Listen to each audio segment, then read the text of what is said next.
ఇప్పటి వరకున్న ప్రధాన అంశాలను ఒకసారి చూద్దాం. విశాఖపట్నంలో బ్రిక్స్ సదస్సు ప్రారంభం. పట్టణాల పరిణామ క్రమంపై సదస్సులో చర్చ.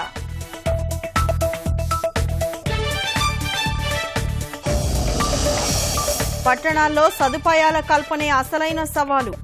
బ్రిక్స్ సదస్సులో వెంకయ్య ప్రారంభోపన్యాసం.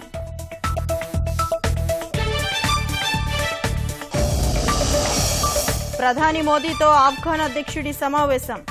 ఉగ్రవాదం అణిచివేతపై ప్రధాన చర్చ.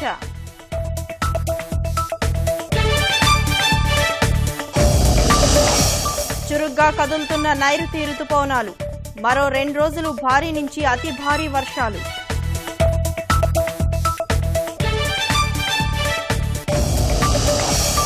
కేరళలో ఘనంగా ఓనం వేడుకలు. సంప్రదాయ దుస్తుల్లో మెరిసిపోతున్న మహిళలు.